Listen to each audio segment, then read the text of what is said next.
हाँ जी प्यारे दोस्तों, सब तो पहला सारिਆਂ ਨੂੰ प्यार भरी सत श्री अकाल। ਅੱਜ ਆਪਾਂ ਗੱਲ ਕਰਾਂਗੇ ਜਮਾਤ 9ਵੀਂ ਵਿਸ਼ਾ ਸਾਇੰਸ ਪਾਠ ਨੰਬਰ 4 ਪਰਮਾਣੂ ਦੀ ਬਣਤਰ ਦੇ ਪ੍ਰਸ਼ਨ ਉੱਤਰਾਂ ਬਾਰੇ। ਇਸ ਦੇ ਪ੍ਰਸ਼ਨ ਉੱਤਰ ਕਰਾਂਗੇ। ਇਸ ਤੋਂ ਪਹਿਲੇ ਜੋ 3 ਪਾਠ ਨੇ ਉਹ ਪਹਿਲਾਂ ਅਪਲੋਡ ਕਰ ਦਿੱਤੇ ਗਏ ਨੇ ਅਤੇ ਬਾਕੀ 15 ਤੱਕ ਜਿੰਨੇ ਵੀ ਪਾਠ ਨੇ ਉਹ 1-2 ਦਿਨ ਦੇ ਵਿੱਚ ਸਾਰੇ ਅਪਲੋਡ ਕੀਤੇ ਜਾਣਗੇ ਅਤੇ ਉਹਨਾਂ ਦੀ ਪਲੇਲਿਸਟ ਬਣਾ ਦਿੱਤੀ ਜਾਏਗੀ। ਤੁਸੀਂ ਉਹਨਾਂ ਨੂੰ ਲੱਭ ਕੇ ਉਹਨਾਂ ਦੇ ਪ੍ਰਸ਼ਨ ਉੱਤਰ ਕਰ ਸਕਦੇ ਹੋ। ਅਧਿਆਏ ਅੰਦਰਲੇ ਪ੍ਰਸ਼ਨ। ਪ੍ਰਸ਼ਨ ਨੰਬਰ 1, ਕੈਨਾਲ ਕਿਰਨਾਂ ਕੀ ਹਨ? ਕੈਨਾਲ ਕਿਰਨਾਂ ਕੀ ਹਨ? ਉੱਤਰ, ਕੈਥੋਡ ਰੇ ਟਿਊਬ ਵਿੱਚ ਐਨੋਡ ਤੋਂ ਕੈਥੋਡ ਵੱਲ ਜਾਣ ਵਾਲੇ ਧਨ ਚਾਰਜਿਤ ਕਣਾਂ ਨੂੰ ਕੈਨਾਲ ਕਿਰਨਾਂ ਕਿਹਾ ਜਾਂਦਾ ਹੈ। ਤਾਂ ਕੈਨਾਲ ਕਿਰਨਾਂ ਕੀ ਹਨ? ਠੀਕ ਹੈ, ਅਤੇ ਇਹਦੇ ਵਿੱਚ ਇੱਕ ਹੁੰਦਾ ਆਪਣੇ ਕੋਲ ਐਨੋਡ, ਠੀਕ ਹੈ, ਇੱਕ ਹੁੰਦਾ ਕੈਥੋਡ। ਜਿਹੜੀਆਂ ਐਨੋਡ ਤੋਂ ਕੈਥੋਡ ਵੱਲ ਜਾਣ ਵਾਲੀਆਂ ਧਨ ਚਾਰਜਿਤ ਕਿਰਨਾਂ ਨੇ। ਧਨ ਚਾਰਜਿਤ ਮਤਲਬ ਜਿਹਨਾਂ ਦੇ ਪੋਜ਼ੀਟਿਵ ਉਹ ਹੁੰਦਾ, ਠੀਕ ਹੈ, ਇੱਥੇ ਪਲੱਸ ਦਾ ਪੁਆਇੰਟ ਲਿਖਿਆ ਗਿਆ, ਜਿਹੜਾ ਪੋਜ਼ੀਟਿਵ ਉਹ ਹੁੰਦਾ ਚਾਰਜਿਤ, ਠੀਕ ਹੈ, ਧਨ ਚਾਰਜਿਤ ਕਣਾਂ ਨੂੰ ਕੈਨਾਲ ਕਿਰਨਾਂ ਕਿਹਾ ਜਾਂਦਾ ਹੈ।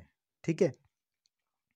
ਪ੍ਰਸ਼ਨ ਨੰਬਰ 2, ਜੇ ਕਿਸੇ ਪਰਮਾਣੂ ਵਿੱਚ ਇੱਕ ਇਲੈਕਟ੍ਰਾਨ ਅਤੇ ਇੱਕ ਪ੍ਰੋਟਾਨ ਹੈ ਤਾਂ ਇਸ ਵਿੱਚ ਕੋਈ ਚਾਰਜ ਹੋਵੇਗਾ ਜਾਂ ਨਹੀਂ? ਤਾਂ ਇਹਦਾ ਉੱਤਰ ਹੈਗਾ, ਠੀਕ ਹੈ, ਕਿਉਂਕਿ ਪ੍ਰੋਟਾਨ ਦਾ ਧਨ ਚਾਰਜਿਤ ਅਤੇ ਇਲੈਕਟ੍ਰਾਨ ਰਿਣ ਚਾਰਜਿਤ ਕਣ ਹੈ। ਠੀਕ ਹੈ, ਇਸ ਲਈ ਇੱਕ ਪ੍ਰੋਟਾਨ ਅਤੇ ਇੱਕ ਇਲੈਕਟ੍ਰਾਨ ਵਾਲੇ ਤੱਤ ਉੱਤੇ ਕੋਈ ਚਾਰਜ ਨਹੀਂ ਹੋਵੇਗਾ। ਤਾਂ ਸਾਡੇ ਕੋਲ ਜਿਹੜਾ ਇੱਕ ਹੈਗਾ ਧਨ ਚਾਰਜਿਤ ਅਤੇ ਇੱਕ ਹੈਗਾ ਸਾਡੇ ਕੋਲ ਰਿਣ ਚਾਰਜਿਤ, ਤਾਂ ਇਹਨਾਂ ਦੋਵਾਂ ਨੂੰ ਮਿਲਾ ਕੇ ਸਾਡੇ ਕੋਲ ਕੋਈ ਇਲੈਕਟ੍ਰਾਨ ਕੋਈ ਚਾਰਜ ਨਹੀਂ ਹੋਵੇਗਾ। ਠੀਕ ਹੈ। ਇਸ ਤੋਂ ਬਾਅਦ ਆਪਾਂ ਚੱਲਦੇ ਹਾਂ ਪ੍ਰਸ਼ਨ ਨੰਬਰ 3 ਵੱਲ। ਪਰਮਾਣੂ ਉਦਾਸੀਨ ਹੈ, ਇਸ ਤੱਥ ਨੂੰ ਥਾਮਸਨ ਦੇ ਮਾਡਲ ਦੇ ਆਧਾਰ 'ਤੇ ਸਪਸ਼ਟ ਕਰੋ।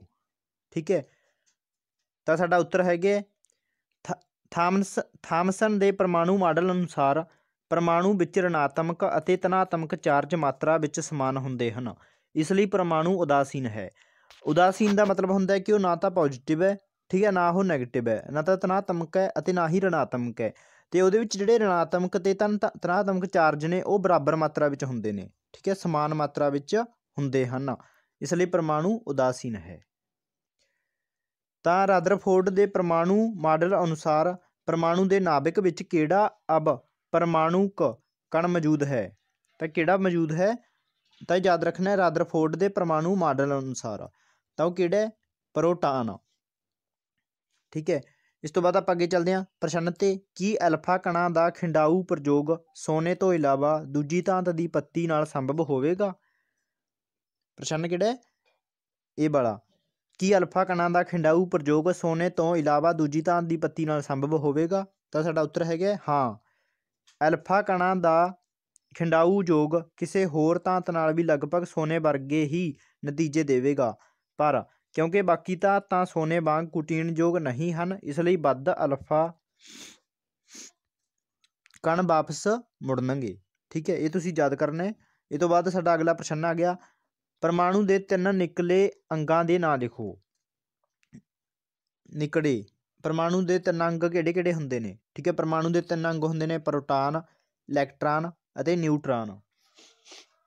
ਇਹ ਤੁਸੀਂ ਯਾਦ ਕਰਨੇ ਨੇ, ਪ੍ਰੋਟਾਨ, ਇਲੈਕਟ੍ਰਾਨ ਅਤੇ ਨਿਊਟਰਾਨ। ਇਸ ਤੋਂ ਬਾਅਦ ਹੀਲੀਅਮ ਪਰਮਾਣੂ ਦਾ ਪਰਮਾਣੂ ਪੁੰਜ 4 ਜੂ ਹੈ ਅਤੇ ਇਸ ਦੇ ਨਾਭਿਕ ਵਿੱਚੋਂ 2 ਪ੍ਰੋਟਾਨ ਹੁੰਦੇ ਹਨ, ਇਸ ਵਿੱਚ ਕਿੰਨੇ ਨਿਊਟਰਾਨ ਹੋਣਗੇ? ਤਾਂ ਆਪਾਂ ਜਿਹੜਾ ਇਹਦਾ ਫਾਰਮੂਲੇ ਦੀ ਤਰੀਕੇ ਨਾਲ ਇਸ ਦਾ ਪਤਾ ਕਰ ਸਕਦੇ ਹਾਂ। ਠੀਕ ਹੈ, A - P, ਤਾਂ ਆਪਾਂ 4 ਦੇ ਵਿੱਚੋਂ ਅਸੀਂ 2 ਘਟਾ ਦਾਂਗੇ, ਠੀਕ ਹੈ, 2 ਇਹ ਵਾਲੇ ਪ੍ਰੋਟਾਨ ਘਟਾ ਦਾਂਗੇ ਅਤੇ ਇਹਦੇ ਪੁੰਜ ਦੇ ਵਿੱਚੋਂ 4 ਜੂ ਦੇ ਵਿੱਚੋਂ 4 - 2 ਦੇ ਵਿੱਚੋਂ 2 ਕਰਤਾ, ਤਾਂ ਸਾਡੇ ਕੋਲ 2 ਆਨਸਰ ਆ ਜਾਵੇਗਾ। ਤਾਂ ਇਸ ਵਿੱਚ ਕਿੰਨੇ ਨਿਊਟਰਾਨ ਹੋਣਗੇ? 2। ਪ੍ਰਸ਼ਨ, ਕਾਰਬਨ ਅਤੇ ਸੋਡੀਅਮ ਦੇ ਪਰਮਾਣੂਆਂ ਲਈ ਇਲੈਕਟ੍ਰਾਨ ਵੰਡ ਲਿਖੋ। ਕਾਰਬਨ ਅਤੇ ਸੋਡੀਅਮ ਦੇ ਪਰਮਾਣੂਆਂ ਲਈ ਇਲੈਕਟ੍ਰਾਨ ਵੰਡ। ਠੀਕ ਹੈ, ਕਾਰਬਨ ਦੇ ਵਿੱਚ ਕੁੱਲ ਕਿੰਨੇ ਹੁੰਦੇ ਨੇ? Z = 6, ਠੀਕ ਹੈ, Z = 11 ਅਤੇ 2 4, ਇਹ ਇਲੈਕਟ੍ਰਾਨਾਂ ਦੀ ਵੰਡ ਹੈ, ਅਤੇ 2 8 1, ਇਹਨਾਂ ਦੇ ਤਿੰਨਾਂ ਦਾ ਜੋੜ ਕਰਕੇ ਸਾਡੇ ਕੋਲ 11 ਬਣ ਜਾਵੇਗਾ। ਠੀਕ ਹੈ, 2 8 1 ਅਤੇ 2 ਅਤੇ 4 ਨੂੰ ਮਿਲਾ ਕੇ ਸਾਡੇ ਕੋਲ 6 ਬਣ ਜਾਵੇਗਾ। ਤਾਂ ਇਸ ਤਰ੍ਹਾਂ ਇਹਨਾਂ ਦੀ ਵੰਡ ਲਿਖੀ ਹੋਈ ਹੈ। ਪ੍ਰਸ਼ਨ, ਜੇ ਕਿਸੇ ਪਰਮਾਣੂ ਦਾ K ਅਤੇ L ਸ਼ੈੱਲ ਭਰਿਆ ਹੈ ਤਾਂ ਉਸ ਪਰਮਾਣੂ ਵਿੱਚ ਇਲੈਕਟ੍ਰਾਨਾਂ ਦੀ ਸੰਖਿਆ ਕੀ ਹੋਵੇਗੀ? ਤਾਂ K ਅਤੇ L ਸ਼ੈੱਲ ਭਰਿਆ ਹੋਇਆ ਹੈ, ठीक है। तो इलैक्ट्रॉनां की संख्या कितनी होगी? 10। प्रश्न, क्लोरीन सल्फर और मैगनीशियम की परमाणु संख्या तो तुसी इन्हां दी संयोजकता किवें प्राप्त करोगे? सब तो पहलां आपां गल करदे हां क्लोरीन की, इस तो बाद सल्फर और मैगनीशियम बारे भी देखांगे। क्लोरीन के जिहड़े जैड वाले तत्त होंदे ने, वो होंदे ने 17। तो इन्हां नूं तिन्न उन्हां दे विच वंड दांगे 2, 8, 7। क्लोरीन नूं अपना बाहरला सैल भरन लई एक इलैक्ट्रॉन की लोड़ है, इसलिए इसकी संयोजकता 1 है। इस तो बाद सल्फर की गल करते हैं। सल्फर के जिहड़े जैड की संख्या होंदी है 16, 2, 8, 6। सल्फर नूं बाहरला सैल भरन लई 2 इलैक्ट्रॉनां की लोड़ है, इसलिए इसकी संयोजकता 2 है। ठीक है। तो संयोजकता की होंदी है? जिहड़ी बाहरला सैल भरन दे लई जिन्ने भी उसनूं इलैक्ट्रॉनां की लोड़ होंदी है, वो संयोजकता होंदी है। तो मैगनीशियम दे विच जैड की संख्या 12 है, 2, 8, 2। क्लोरीन नूं बाहरला सैल खाली करन लई 2 इलैक्ट्रॉनां की लोड़ है, इसलिए इसकी संयोजकता +2 है, पॉजिटिव 2 है। ठीक है। प्रश्न, जदों किसी परमाणु विच इलैक्ट्रॉनां की संख्या 8 है और प्रोटॉनां की संख्या भी 8 है, तो उस परमाणु की परमाणु संख्या की है? तो उसकी परमाणु संख्या कितनी है? 8 होगी। साडा नैक्सट क्वेश्चन है, समस्थानक ਅਤੇ ਸੰਭਾਰਕ ਦੇ ਕਿਸੇ ਇੱਕ ਜੋੜੇ ਦੀ ਇਲੈਕਟ੍ਰੋਨਿਕ ਤਰਤੀਬ ਲਿਖੋ। ਤਾਂ ਸਭ ਤੋਂ ਪਹਿਲਾਂ ਸਾਡੇ ਕੋਲ ਅਸੀਂ ਗੱਲ ਕਰਦੇ ਹਾਂ ਸਮਸਥਾਨਕ ਦੀ। ਠੀਕ ਹੈ। ਸਮਸਥਾਨਕ ਕੀ ਹੁੰਦਾ ਹੈ? ਸਮਸਥਾਨਕ ਇੱਕ ਹੀ ਤੱਤ ਦੇ ਪਰਮਾਣੂ ਹਨ ਜਿਨ੍ਹਾਂ ਦੀ ਪੁੰਜ ਸੰਖਿਆ ਵੱਖ-ਵੱਖ ਹੁੰਦੀ ਹੈ। ਤਾਂ ਇਹ ਕੀ ਨੇ ਸਮਸਥਾਨਕ? ਇੱਕ ਹੀ ਤੱਤ ਦੇ ਪਰਮਾਣੂ ਹਨ ਜਿਨ੍ਹਾਂ ਦੀ ਪੁੰਜ ਸੰਖਿਆ ਵੱਖ-ਵੱਖ ਹੁੰਦੀ ਹੈ। ਉਦਾਹਰਨ ਵਜੋਂ ਤਾਂ ਸਾਡੇ ਕੋਲ ਉਦਾਹਰਨ ਹੈਗੀ ਹੈ ਕਾਰਬਨ ਦੇ ਸਮਸਥਾਨਕ 6C12 ਅਤੇ 6C14 ਹਨ। ਇਹਨਾਂ ਦੀ ਇਲੈਕਟ੍ਰਾਨੀ ਤਰਤੀਬ Z = 6, 2, 4 ਹੈ। ਤਾਂ ਸਾਡੇ ਕੋਲ ਅਗਲਾ ਇਹ ਹੈਗੇ ਨੇ ਸੰਪਾਰਕ। ਸੰਪਾਰਕ ਉਹ ਹੁੰਦੇ ਨੇ ਜਿਨ੍ਹਾਂ ਦੀ ਪੁੰਜ ਸੰਖਿਆ ਬਰਾਬਰ ਹੈ ਪਰ ਪਰਮਾਣੂ ਸੰਖਿਆ ਵੱਖ-ਵੱਖ ਹੁੰਦੀ ਹੈ।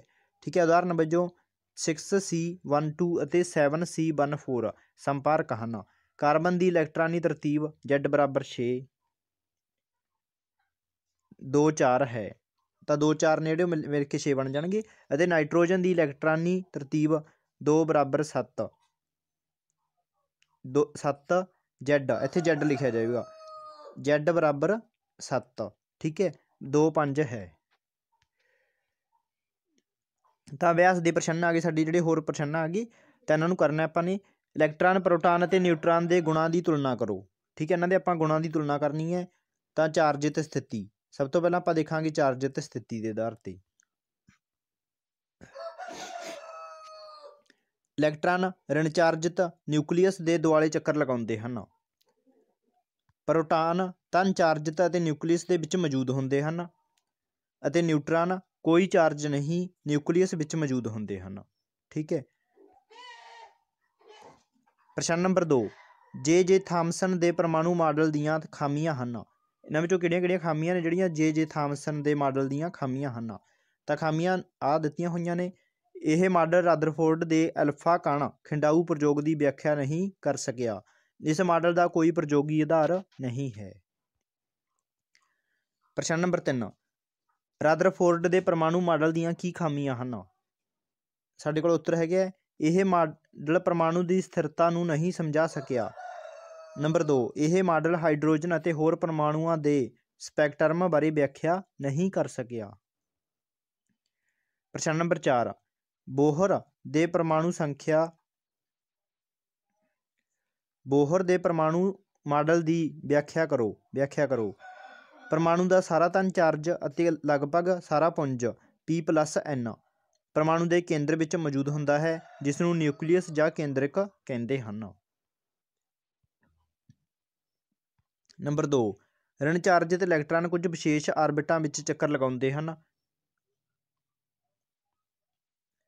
ਨੰਬਰ 3, ਜਦੋਂ ਇਲੈਕਟ੍ਰਾਨ ਇਸ ਵਿਸ਼ੇਸ਼ ਪੱਥ ਵਿੱਚ ਚੱਕਰ ਲਗਾਉਂਦੇ ਹਨ ਤਾਂ ਉਹਨਾਂ ਦੀ ਊਰਜਾ ਦਾ ਵਿਕਰਨ ਨਹੀਂ ਹੁੰਦਾ। ਨੰਬਰ 4, ਵਿਸ਼ੇਸ਼ ਨਿਸ਼ਚਿਤ ਆਰਬਿਟਾਂ ਨੂੰ K, L, M ਅਤੇ N ਆਦਿ ਨਾਂ ਦਿੰਦੇ ਹਨ, ਜੋ N = 1, 2, 3, 4 ਨੂੰ ਦਰਸਾਉਂਦੇ ਹਨ। ਪ੍ਰਸ਼ਨ ਨੰਬਰ 5, ਇਸ ਅਧਿਆਇ ਵਿੱਚ ਦਿੱਤੇ ਗਏ ਸਾਰੇ ਪਰਮਾਣੂ ਮਾਡਲਾਂ ਦੀ ਤੁਲਨਾ ਕਰੋ। ਤਾਂ ਸਾਡੇ ਕੋਲ ਕਿਹੜੇ ਮਾਡਲ ਦਿੱਤੇ ਗਏ ਨੇ? ਥਾਮਸਨ ਦਾ ਮਾਡਲ, ਰਦਰਫੋਰਡ ਦਾ ਮਾਡਲ, ਬੋਹਰ ਦਾ ਮਾਡਲ। ਠੀਕ ਹੈ, ਇਹਨਾਂ ਦੀ ਆਪਾਂ ਤੁਲਨਾ ਕਰਦੇ ਹਾਂ। ਥਾਮਸਨ ਦਾ ਮਾਡਲ, ਪਰਮਾਣੂ ਧਨ ਚਾਰਜਿਤ ਗੋਲਾ ਹੈ, ਇਲੈਕਟ੍ਰਾਨ ਪੂਰੇ ਗੋਲੇ ਵਿੱਚ ਕਿਤੇ ਕਿਤੇ ਖੁੱਬੇ ਹੁੰਦੇ ਹਨ। ਰਦਰਫੋਰਡ ਦਾ ਮਾਡਲ, ਧਨ ਚਾਰਜ ਪਰਮਾਣੂ ਦੇ ਕੇਂਦਰ ਵਿੱਚ ਸੰਗਣਿਤ ਹੁੰਦਾ ਹੈ, ਜਿਸ ਨੂੰ ਨਿਊਕਲੀਅਸ ਕਹਿੰਦੇ ਹਨ। ਇਲੈਕਟ੍ਰਾਨ ਨਿਊਕਲੀਅਸ ਦੁਆਲੇ ਕੁਝ ਆਰਬਿਟਾਂ ਵਿੱਚ ਚੱਕਰ ਕੱਢਦੇ ਹਨ। ਨੰਬਰ 3 ਹੈਗਾ ਬੋਹਰ ਦਾ ਮਾਡਲ, ਧਨ ਚਾਰਜ ਪਰਮਾਣੂ ਦੇ ਕੇਂਦਰ ਵਿੱਚ ਸੰਗਣਿਤ ਹੁੰਦਾ ਹੈ, ਜਿਸ ਨੂੰ ਨਿਊਕਲੀਅਸ ਕਹਿੰਦੇ ਹਨ।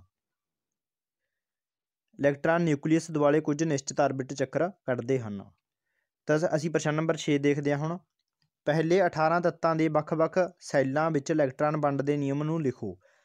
9ਵੇਂ ਸੈੱਲ ਵਿੱਚ 2n2 ਇਲੈਕਟ੍ਰਾਨ ਹੁੰਦੇ ਹਨ, ਇਸ ਲਈ ਪਹਿਲੇ 18 ਤੱਤਾਂ ਦੀ ਇਲੈਕਟ੍ਰਾਨੀ ਵੰਡ 2-8-8 ਹੁੰਦੀ ਹੈ। ਪ੍ਰਸ਼ਨ ਨੰਬਰ 7, ਸਿਲੀਕਾਨ ਅਤੇ ਆਕਸੀਜਨ ਦੀ ਉਦਾਹਰਨ ਲੈ ਕੇ ਸੰਯੋਜਕਤਾ ਦੀ ਪਰਿਭਾਸ਼ਾ ਦਿਓ। ਸੰਯੋਜਕਤਾ, ਆਪਣੇ ਬਾਹਰੀ ਸੈੱਲ ਦਾ ਅਸ਼ਟਕ ਪੂਰਾ ਕਰਨ ਲਈ ਇੱਕ ਪਰਮਾਣੂ ਕਿਸੇ ਹੋਰ ਪਰਮਾਣੂ ਨੂੰ ਜਿੰਨੇ ਇਲੈਕਟ੍ਰਾਨ ਦਿੰਦਾ ਹੈ ਜਾਂ ਪ੍ਰਾਪਤ ਕਰਦਾ ਹੈ ਜਾਂ ਸਾਂਝੇ ਕਰਦਾ ਹੈ, ਉਸ ਨੂੰ ਪਰਮਾਣੂ ਦੀ ਸੰਯੋਜਕਤਾ ਕਹਿੰਦੇ ਹਨ। Silicon Z = 14 2 8 4। ਬਾਹਰੀ ਸੈੱਲ ਵਿੱਚ 8 ਇਲੈਕਟ੍ਰਾਨ ਪੂਰੇ ਕਰਨ ਲਈ ਸਿਲੀਕਾਨ 4 ਇਲੈਕਟ੍ਰਾਨ ਕਿਸੇ ਹੋਰ ਪਰਮਾਣੂ ਨਾਲ ਸਾਂਝੇ ਕਰਦਾ ਹੈ, ਇਸ ਲਈ ਸਿਲੀਕਾਨ ਦੀ ਸੰਯੋਜਕਤਾ 4 ਹੈ। Oxygen Z = 8 2 6। ਬਾਹਰੀ ਸੈੱਲਾਂ ਵਿੱਚ 8 ਇਲੈਕਟ੍ਰਾਨ ਪੂਰੇ ਕਰਨ ਲਈ ਆਕਸੀਜਨ 2 ਇਲੈਕਟ੍ਰਾਨ ਕਿਸੇ ਹੋਰ ਪਰਮਾਣੂ ਤੋਂ ਪ੍ਰਾਪਤ ਕਰਦਾ ਹੈ, ਇਸ ਲਈ ਆਕਸੀਜਨ ਦੀ ਸੰਯੋਜਕਤਾ 2 ਹੈ। ਪ੍ਰਸ਼ਨ ਨੰਬਰ 8, ਉਦਾਹਰਨ ਸਹਿਤ ਵਿਆਖਿਆ ਕਰੋ। ਪਰਮਾਣੂ ਸੰਖਿਆ, ਪੁੰਜ ਸੰਖਿਆ, ਸਮਸਥਾਨਕ ਅਤੇ ਸੰਪਾਰਕ। ਸਮਸਥਾਨਕਾਂ ਦੇ ਕੋਈ 2 ਲਾਭ ਲਿਖੋ। ਸਭ ਤੋਂ ਪਹਿਲਾਂ ਹੈਗਾ ਪਰਮਾਣੂ ਸੰਖਿਆ। ਕਿਸੇ ਪਰਮਾਣੂ ਦੇ ਨਿਊਕਲੀਅਸ ਵਿੱਚ ਮੌਜੂਦ ਪ੍ਰੋਟਾਨਾਂ ਦੀ ਗਿਣਤੀ ਨੂੰ ਪਰਮਾਣੂ ਸੰਖਿਆ ਕਹਿੰਦੇ ਹਨ। ਉਦਾਹਰਨ ਵਜੋਂ ਕਾਰਬਨ ਦੇ ਨਿਊਕਲੀਅਸ ਵਿੱਚ 6 ਪ੍ਰੋਟਾਨ ਹਨ, ਇਸ ਲਈ ਇਸ ਦੀ ਪਰਮਾਣੂ ਸੰਖਿਆ 6 ਹੈ। ਆੜਾ ਹੈਗਾ ਪੁੰਜ ਸੰਖਿਆ। ਕਿਸੇ ਪਰਮਾਣੂ ਦੇ ਨਿਊਕਲੀਅਸ ਵਿੱਚ ਮੌਜੂਦ ਪ੍ਰੋਟਾਨਾਂ ਅਤੇ ਨਿਊਟਰਾਨਾਂ ਦੇ ਜੋੜ ਨੂੰ ਪੁੰਜ ਸੰਖਿਆ ਕਹਿੰਦੇ ਹਨ। ਉਦਾਹਰਨ ਵਜੋਂ ਕਾਰਬਨ ਦੇ ਨਿਊਕਲੀਅਸ ਵਿੱਚ 6 ਪ੍ਰੋਟਾਨ ਅਤੇ 6 ਨਿਊਟਰਾਨ ਹਨ, ਇਸ ਲਈ ਇਸ ਦੀ ਪੁੰਜ ਸੰਖਿਆ 6 ਹੈ। ਈਡੀ ਹੈਗਾ ਸਾਡੇ ਕੋਲ ਸਮਸਥਾਨਕ ਜਾਂ ਆਈਸੋਟੋਪ। ਸਮਸਥਾਨਕ ਇੱਕ ਹੀ ਤੱਤ ਦੇ ਪਰਮਾਣੂ ਹਨ ਜਿਨ੍ਹਾਂ ਦੀ ਪੁੰਜ ਸੰਖਿਆ ਵੱਖ-ਵੱਖ ਹੁੰਦੀ ਹੈ। ਉਦਾਹਰਨ ਵਜੋਂ ਕਾਰਬਨ ਦੇ ਸਮਸਥਾਨਕ 6C12 ਅਤੇ 6C14 ਹਨ। ਸੰਪਾਰਕ ਜਾਂ ਆਈਸੋਪਾਰ। ਸੰਪਾਰਕ ਉਹ ਪਰਮਾਣੂ ਹਨ ਜਿਨ੍ਹਾਂ ਦੀ ਪੁੰਜ ਸੰਖਿਆ ਬਰਾਬਰ ਪਰ ਪਰਮਾਣੂ ਸੰਖਿਆ ਵੱਖ-ਵੱਖ ਹੁੰਦੀ ਹੈ। ਉਦਾਹਰਨ ਵਜੋਂ 6C12 ਅਤੇ 7C14 ਸੰਪਾਰਕ ਹਨ। ਸਮਸਥਾਨਕਾਂ ਦੇ ਲਾਭ। ਯੂਰੇਨੀਅਮ ਦੇ ਇੱਕ ਸਮਸਥਾਨਕ ਦੀ ਵਰਤੋਂ ਪਰਮਾਣੂ ਭੱਠੀ ਵਿੱਚ ਬਾਲਣ ਦੇ ਰੂਪ ਵਿੱਚ ਕੀਤੀ ਜਾਂਦੀ ਹੈ। ਕੈਂਸਰ ਦੇ ਇਲਾਜ ਵਿੱਚ ਕੋਬਾਲਟ ਦੇ ਸਮਸਥਾਨਕ ਦੀ ਵਰਤੋਂ ਹੁੰਦੀ ਹੈ। ਥਾਇਰੋਇਡ ਰੋਗ ਦੇ ਇਲਾਜ ਵਿੱਚ ਆਇਓਡੀਨ ਦੇ ਸਮਸਥਾਨਕ ਦੀ ਵਰਤੋਂ ਹੁੰਦੀ ਹੈ। ਪ੍ਰਸ਼ਨ ਨੰਬਰ 9, Na+ ਦੇ ਪੂਰੀ ਤਰ੍ਹਾਂ ਭਰੇ ਹੋਏ K ਅਤੇ L ਸ਼ੈੱਲ ਹੁੰਦੇ ਹਨ, ਵਿਆਖਿਆ ਕਰੋ। ਉੱਤਰ, ਸੋਡੀਅਮ ਦੀ ਇਲੈਕਟ੍ਰਾਨੀ ਤਰਤੀਬ Na Z = 11 2 1 8। ਸੋਡੀਅਮ ਆਇਨ ਦੀ ਇਲੈਕਟ੍ਰਾਨੀ ਤਰਤੀਬ Na+Is = 2 8 ਹੈ, ਇਸ ਲਈ Na+ ਆਇਨ ਦੇ K2 ਅਤੇ L 8 ਪੂਰੇ ਭਰੇ ਹੋਏ ਹਨ। ਪ੍ਰਸ਼ਨ ਨੰਬਰ 4, ਹੇਠ ਲਿਖੇ ਕਥਨ ਵਿੱਚ ਸਹੀ ਗਲਤ ਲਈ F ਅਤੇ ਸਹੀ ਲਈ T ਲਿਖੋ। ਤਾਂ ਸਾਡੇ ਸਹੀ ਗਲਤ ਦੇ ਪ੍ਰਸ਼ਨ ਨੇ। ਜੇ ਥਾਮਸਨ ਨੇ ਸੁਝਾਅ ਦਿੱਤਾ ਕਿ ਪਰਮਾਣੂ ਦੇ ਨਿਊਕਲੀਅਸ ਵਿੱਚ ਸਿਰਫ ਨਿਊਕਲੀਅਨਜ਼ ਹੁੰਦੇ ਹਨ, ਤਾਂ ਇਹ ਹੈਗਾ ਗਲਤ, ਤਾਂ ਅਸੀਂ F ਲਿਖ ਦੇਵਾਂਗੇ। ਆੜਾ, ਇੱਕ ਇਲੈਕਟ੍ਰਾਨ ਅਤੇ ਪ੍ਰੋਟਾਨ ਮਿਲ ਕੇ ਨਿਊਟਰਾਨ ਦਾ ਨਿਰਮਾਣ ਕਰਦੇ ਹਨ, ਇਸ ਲਈ ਇਹ ਅਣਚਾਰਜਿਤ ਹੋ ਜਾਂਦਾ ਹੈ, F। ਈਡੀ, ਇਲੈਕਟ੍ਰਾਨ ਦਾ ਪੁੰਜ ਪ੍ਰੋਟਾਨ ਨਾਲੋਂ ਲਗਭਗ 1/1837 ਹੁੰਦਾ ਹੈ, T ਸਹੀ। ਸੱਸਾ, ਆਇਓਡੀਨ ਦੇ ਸਮਸਥਾਨਕ ਦੀ ਵਰਤੋਂ ਟਿੰਕਚਰ ਆਇਓਡੀਨ ਬਣਾਉਣ ਵਿੱਚ ਹੁੰਦੀ ਹੈ, ਇਸ ਦੀ ਵਰਤੋਂ ਦਵਾਈ ਦੇ ਰੂਪ ਵਿੱਚ ਹੁੰਦੀ ਹੈ, ਫਾਲਸ ਗਲਤ। ਠੀਕ ਹੈ। ਪ੍ਰਸ਼ਨ ਨੰਬਰ 15 16 ਅਤੇ 17 ਵਿੱਚ ਸਹੀ ਦੇ ਸਾਹਮਣੇ ਸਹੀ ਦਾ ਚਿੰਨ੍ਹ ਅਤੇ ਗਲਤ ਦੇ ਸਾਹਮਣੇ ਗਲਤ ਦਾ ਚਿੰਨ੍ਹ ਲਗਾਓ। ਰਦਰਫੋਰਡ ਦਾ ਐਲਫਾ ਕਣ ਖਿੰਡਾਊ ਪ੍ਰਯੋਗ ਕਿਸ ਦੀ ਖੋਜ ਲਈ ਜ਼ਿੰਮੇਵਾਰ ਹੈ? ਕਿਸ ਦੀ ਖੋਜ ਲਈ ਜ਼ਿੰਮੇਵਾਰ ਹੈ? ਪਰਮਾਣੂ ਨਿਊਕਲੀਅਸ ਦੇ ਲਈ। ਪ੍ਰਸ਼ਨ ਨੈਕਸਟ, ਇੱਕ ਤੱਤ ਦੇ ਸਮਸਥਾਨਕ ਵਿੱਚ ਹੁੰਦੇ ਹਨ ਨਿਊਟਰਾਨਾਂ ਦੀ ਵੱਖ-ਵੱਖ ਸੰਖਿਆ। ਇੱਥੇ ਨਿਊਟਰਾਨਾਂ ਲਿਖਿਆ ਜਾਵੇਗਾ, ਠੀਕ ਹੈ, ਨਿਊਟਰਾਨਾਂ ਦੀ ਵੱਖ-ਵੱਖ ਸੰਖਿਆ। Ct ਆਇਨ ਵਿੱਚ ਸੰਯੋਜਕਤਾ ਇਲੈਕਟ੍ਰਾਨਾਂ ਦੀ ਸੰਖਿਆ ਹੈ, ਕਿੰਨੀ ਹੈ? 8। ਸੋਡੀਅਮ ਦੀ ਸਹੀ ਇਲੈਕਟ੍ਰਾਨ ਵੰਡ ਹੇਠ ਲਿਖੀਆਂ ਵਿੱਚੋਂ ਕਿਹੜੀ ਹੈ? 2 8 1। ਤਾਂ ਇਹ ਲੈਸਨ ਹੈ ਜਿਹੜਾ ਕੰਪਲੀਟ